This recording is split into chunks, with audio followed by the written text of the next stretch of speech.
The night started with tension. I said no, Emma. I told her, trying to keep my voice calm. This isn't about control. It's about respect. She stood in front of the mirror, applying her lipstick, her reflection unreadable. It's just a party, Michael. I need to breathe. Her tone was sharp, almost rehearsed. We had fought about this for days. Her coworker, a notorious gossip named Rachel, was throwing one of her infamous parties. The kind where boundaries blurred and consequences didn't seem to matter. Emma knew how I felt about it, but she seemed determined to defy me this time. As she grabbed her clutch and walked toward the door, I felt a pang of dread. Don't do this, I pleaded. For a moment, she hesitated, her hand on the doorknob. Then, without looking back, she said, I'll be back before you know it. I spent the evening trying to distract myself. A movie played in the background, but I couldn't focus. My phone sat on the coffee table, taunting me with its silence. I told myself I was overreacting, that Emma wasn't capable of crossing any real lines. Around midnight, I gave in to my anxiety and opened Instagram. It didn't take long to find Rachel's story. A shaky, poorly lit video of people dancing in her living room.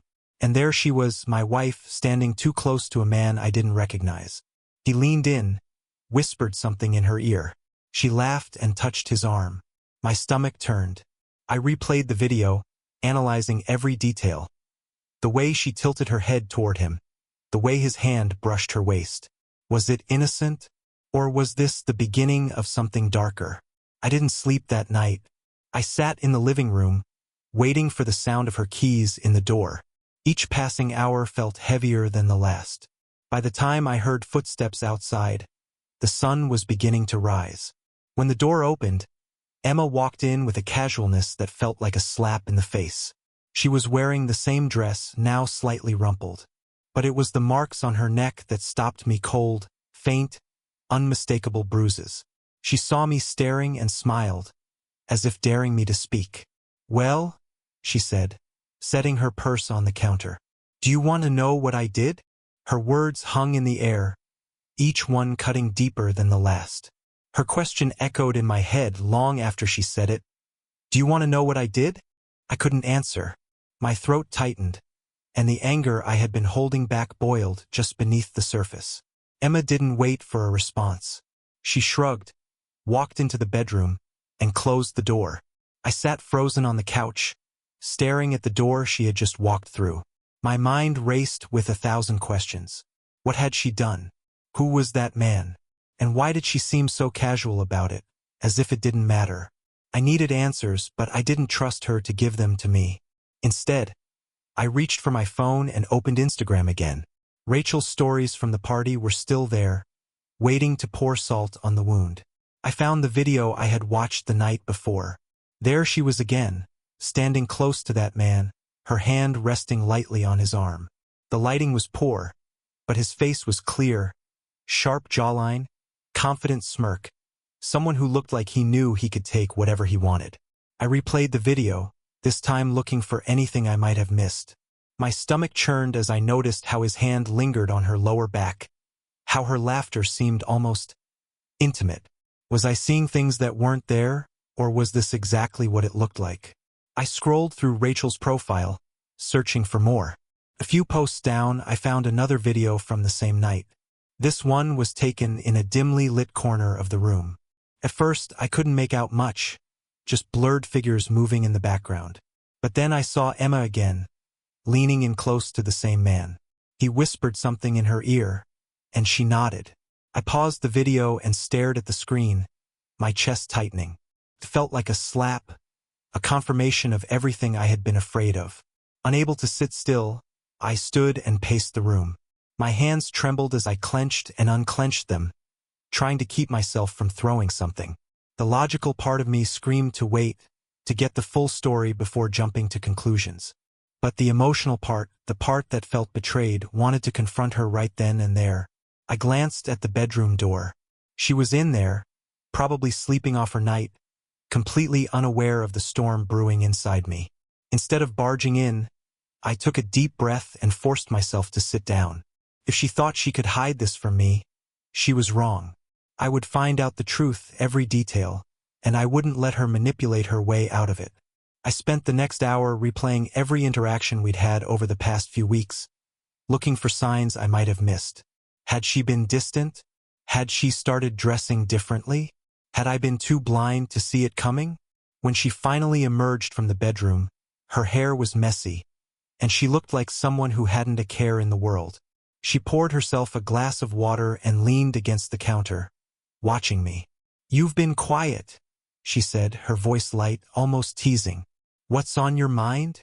I stared at her, unable to form the words I wanted to say. Instead, I held up my phone and showed her the video.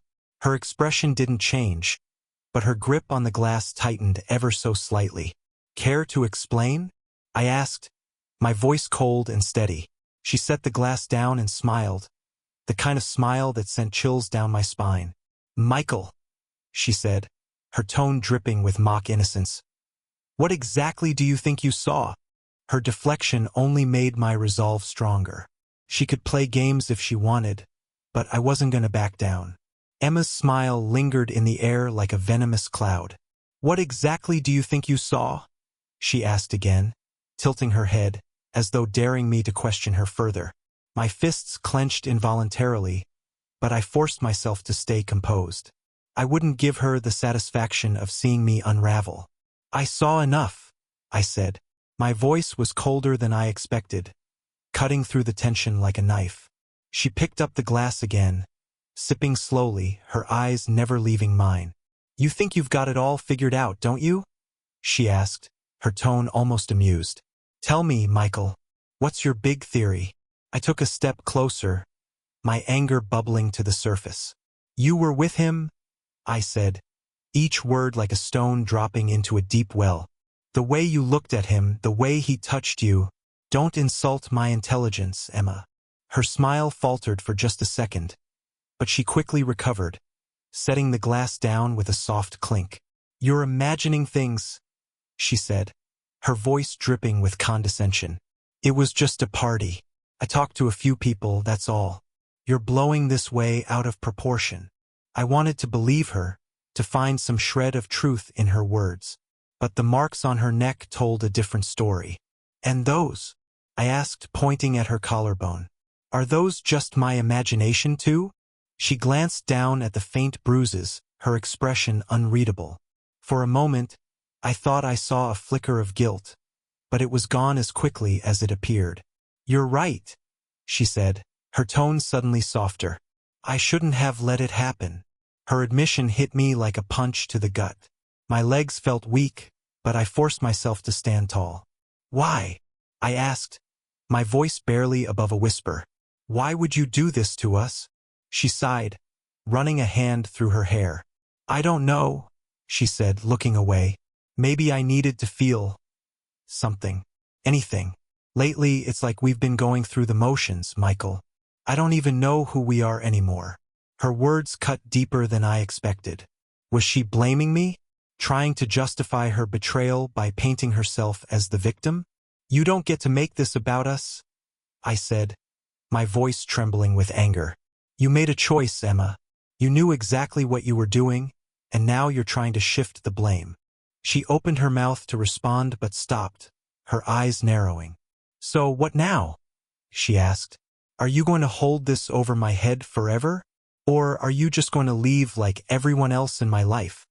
Her words hung in the air, heavy with bitterness. For a moment, I didn't know how to respond. Part of me wanted to scream at her, to demand answers, to make her feel the pain she had caused.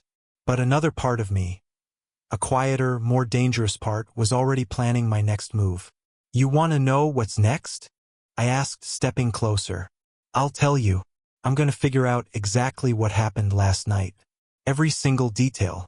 And when I do, you're going to regret ever thinking you could lie to me." Her eyes widened slightly, but she quickly masked her fear with defiance. "Do whatever you need to do," she said, brushing past me and heading for the bedroom. "I'm done fighting." As the door closed behind her, I sat back down on the couch, my mind racing. This wasn't over, not by a long shot. I opened her phone, which she had carelessly left on the counter, and began scrolling through her messages. Most of them were mundane, but one thread caught my eye. A conversation with someone named Z. The messages were vague, but the tone was unmistakable. Inside jokes, late-night chats, and a single, damning message from the night of the party. "Can't wait to see you tonight." I stared at the screen, my heart pounding in my chest. The pieces were starting to come together, but I needed more. If Emma thought she could outsmart me, she was in for a rude awakening. The house felt heavier the next few days. Emma and I moved around each other like ghosts. Our words clipped, our silences deafening. She didn't press me for a conversation, and I didn't offer one. It wasn't that there was nothing to say. There was too much, and none of it could be spoken without setting fire to the fragile peace that remained. Instead, I let the silence work for me. I observed her, every glance, every text she sent, every unnecessary trip out of the house. She was hiding something. I could feel it in the way her eyes darted away whenever she caught me looking. The messages from Z on her phone haunted me. I hadn't confronted her about them yet. Not because I didn't want to, but because I knew I needed more. If I accused her now, she'd find a way to twist the truth, to gaslight me into thinking I was paranoid. No, I needed undeniable proof. One evening, as she stood at the kitchen counter scrolling on her phone, I casually asked, "So, how's Rachel? You've been spending a lot of time with her lately." Emma stiffened ever so slightly before forcing a smile. "She's fine," she said, not looking up. "Work's been keeping her busy." "Interesting," I replied, leaning against the doorway. "I thought you said she was planning another party soon." "Guess she's not too busy for that." Her eyes flickered with unease. I don't know. Maybe she mentioned it. I wasn't really paying attention. Her lie was so transparent it almost made me laugh. "Sure," I said, keeping my tone neutral. Later that night, when she was in the shower, I picked up her phone again. She hadn't deleted the conversation with Z. Either she was careless or she thought I'd never dare look. This time, I found a new message.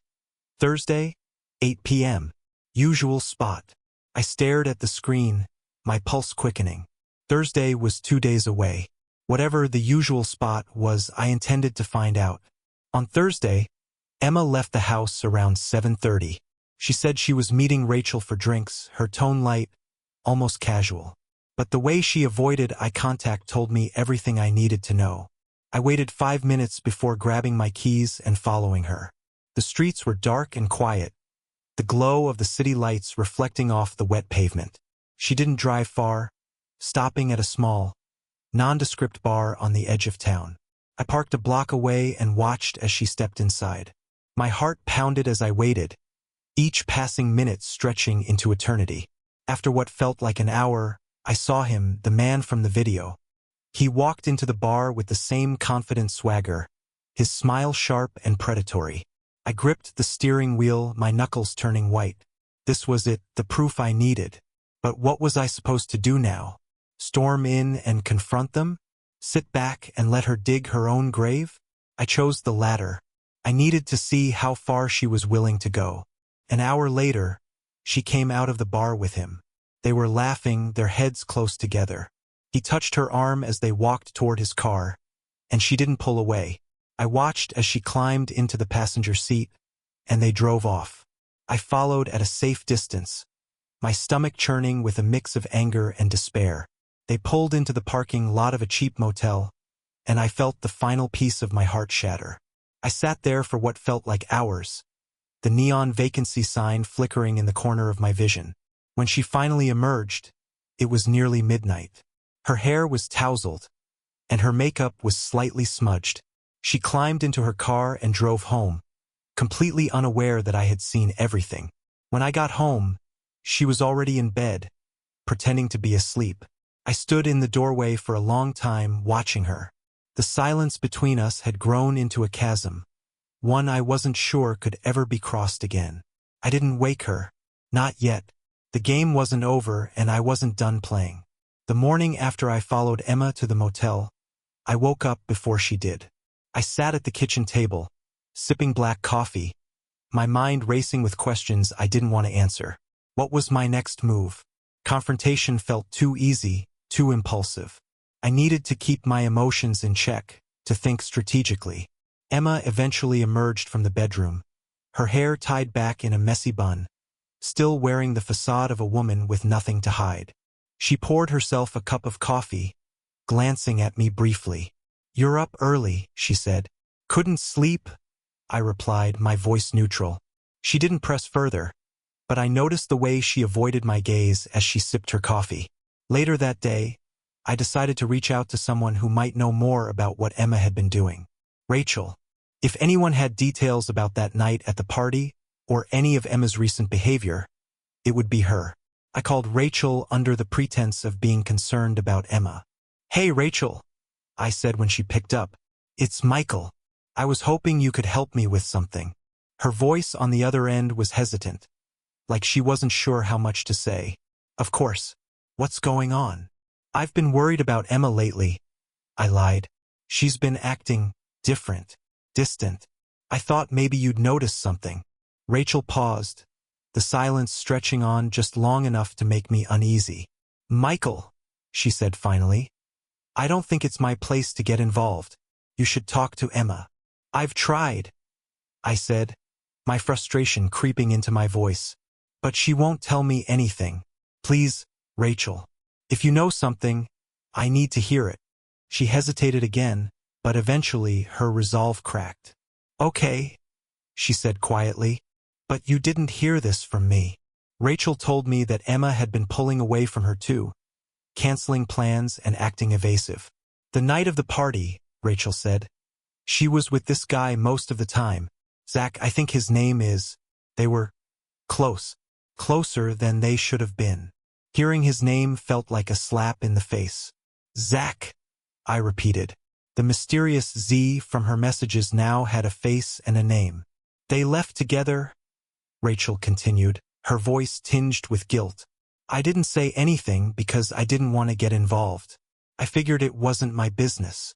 "Did she tell you anything about him?" I asked, trying to keep my voice steady. Rachel sighed. "Just that he's someone from her work. I think they've been seeing each other for a while." Her words hit me like a freight train, each one heavier than the last. I thanked her for her honesty, though my throat felt dry as I spoke. When I hung up, I sat in the quiet of the living room, processing everything Rachel had told me. Zach wasn't just a random stranger she'd met at the party. He was someone she had chosen, someone she had kept hidden from me for God knows how long. The betrayal felt even deeper now, more deliberate. This wasn't a mistake or a moment of weakness. This was a calculated decision, one she had made over and over again. I looked at my phone, my fingers hovering over the screen. I could call her out right then, force her to admit the truth. But something stopped me. Emma wasn't just lying to me. She was living a lie, and I wanted to see how far she was willing to go before her house of cards came crashing down. That evening, when she came home, I greeted her like nothing was wrong. I even asked her about her day, smiling as though I hadn't just uncovered her darkest secret. She seemed caught off guard by my warmth, but she played along, laughing and talking like we were still the same couple we had always been. But as we sat together, the image of Zach's smug face from the party replayed in my mind, and I silently promised myself that I wouldn't let her get away with this. The days that followed felt like a game of chess, every move calculated, every word chosen with care. Emma acted as though everything was fine, slipping back into her role as the loving wife. But her smiles didn't reach her eyes, and her touch felt hollow. I started digging deeper into her life, determined to unravel every thread of her deceit. Her phone was my first target. While she slept, I scrolled through her messages and photos, looking for any clue she might have missed. Zach's texts were sporadic but revealing. Each message painted a picture of a relationship that was far more intimate than she would ever admit. "Last night was amazing. Can't stop thinking about you. When can I see you again? I miss you. Hope he doesn't suspect anything." The words burned into my mind, each one a dagger to the heart. I saved screenshots of the messages, compiling my evidence like a prosecutor building a case. Next, I started piecing together her recent activities. Credit card statements told a story she hadn't intended to share. Dinners at restaurants I'd never heard of. Charges from hotels she couldn't explain. Even a suspiciously expensive jewelry store purchase.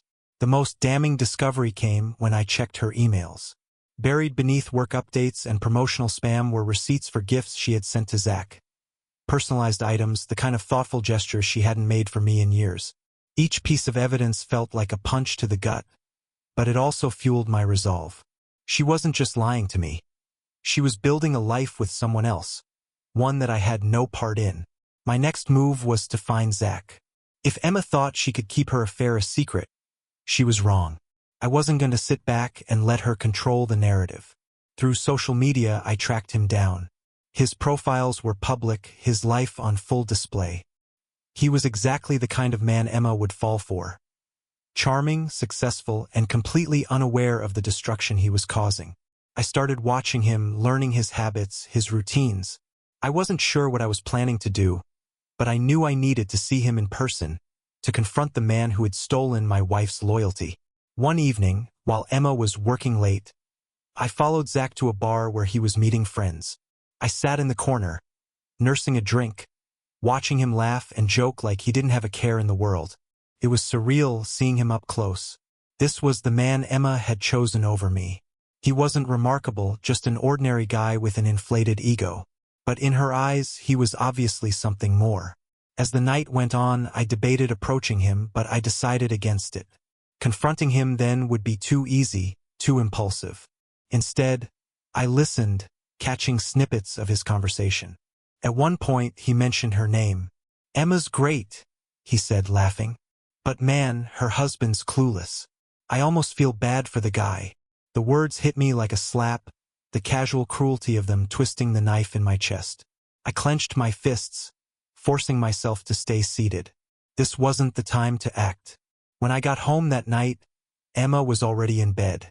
I stood in the doorway, watching her sleep, my emotions a volatile mix of anger, sadness, and determination. She had no idea how much I knew, how close I was to exposing her lies. But this wasn't just about uncovering the truth anymore. It was about control, about making her face the consequences of her betrayal. And when the time was right, I would make sure she felt every ounce of the pain she had caused. I spent the next 2 days planning my confrontation with Zach. It wasn't enough to catch him off guard. I needed him to admit everything, to give me the words that would shatter Emma's carefully constructed web of lies. I chose a Friday evening, knowing he had a routine of stopping by a quiet coffee shop near his apartment after work. I arrived early, positioning myself in a booth where I could watch the entrance. My heart pounded as I waited, my fingers tapping the table in a rhythm that betrayed my nerves. When he walked in, he looked exactly as I'd remembered.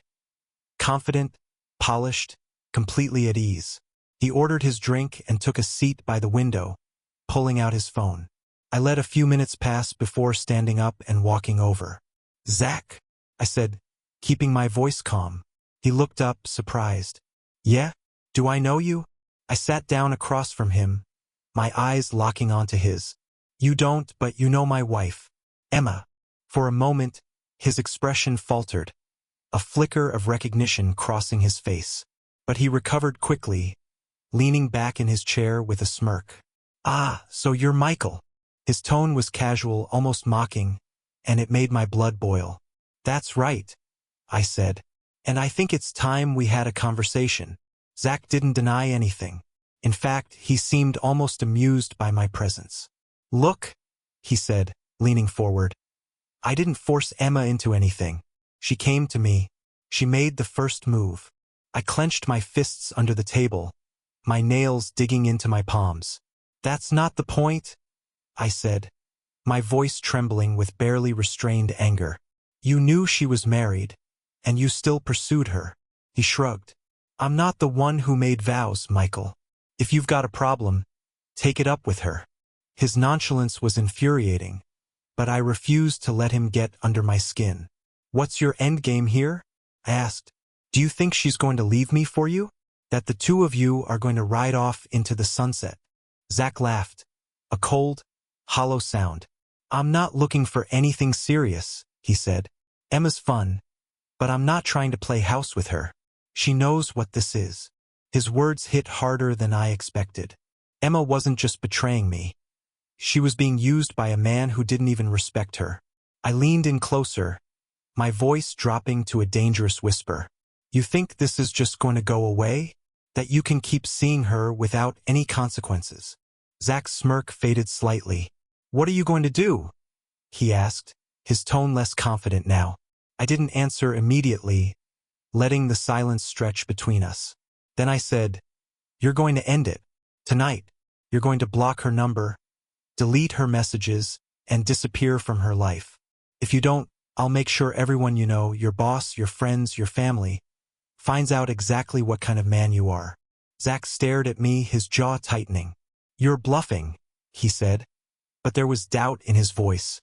Try me, I said, pulling out my phone and showing him the screenshots I had taken of his messages with Emma. I've got everything I need to ruin you. Your choice. For the first time, he looked genuinely uneasy. Fine, he said, leaning back in his chair. I'll end it. But don't think this makes you a hero, Michael. Your wife's the one who came to me, remember that. As I left the coffee shop, I felt a surge of grim satisfaction. Zach was out of the picture, but my work wasn't done. Emma still had to face the truth and the consequences. When I got home that night, she was waiting for me in the living room. Where were you? She asked, her tone casual but her eyes wary. Just running errands, I said, smiling. She didn't press further, but I could tell she was suspicious. I sat down across from her, my smile fading. We need to talk, I said. Her expression shifted, a flicker of fear crossing her face. About what? I leaned forward, my gaze steady. About Zach. About the lies.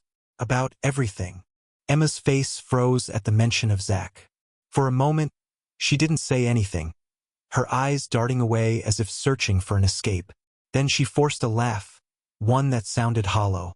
I don't know what you're talking about, she said. I leaned back, crossing my arms. Don't insult me, Emma. I know everything. The party, the motel, the messages. Zach.